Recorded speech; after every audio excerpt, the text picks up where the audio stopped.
We see many examples of systematic racism and social disparities that affect Junior and his family.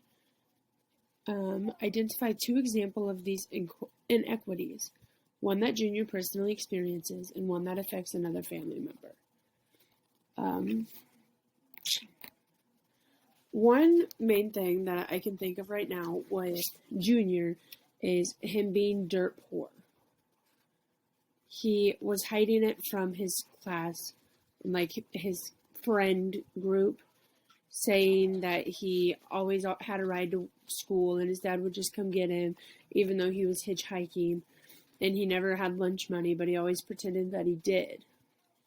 For his sister, I would say that her not being able to get a job is part, because I know it's from not having experience, as she's put it, but why doesn't she have that experience?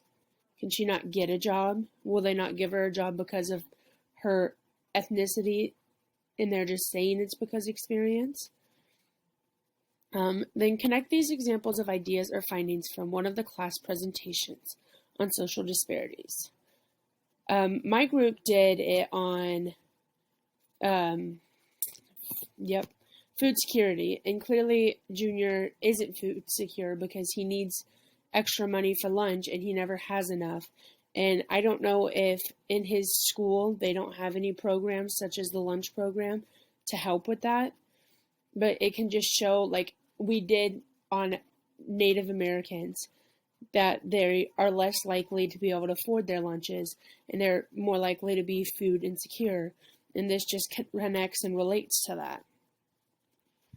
Junior reflects, and white people everywhere have always believed that the government just gives Indians money. How have you seen or heard similar stereotypes or misunderstandings in your own life through your interactions with family, friends, etc.? As I was growing up in social studies, we were taught about like Indian reservations. It was always about the government protecting the land and the government funding it. So I did believe that a lot of the reservations were funded by the government and protected by them. So when he said that, I really thought about it, and I thought how silly it would be, because why would they be struggling so much if the government was helping them? In reality, they're just playing off the couple times they do help them as what they do all the time, just to make themselves look good. After having read about Junior's family and Junior and his family's lived experiences and other marginalized families, how might you respond if you hear these kinds of beliefs and or sentiments in personal or professional interactions? If somebody were to come up to me and like talk about how Native Americans have it so good, they're always given money, I think I would be able to step my foot down and say, hey, they're really not. Like, they're not given any more money than us. In reality, like with our presentation, we learned that they don't get as much help. The whites are more likely to get help and be funded by the government with like the food programs and housing income and all of that.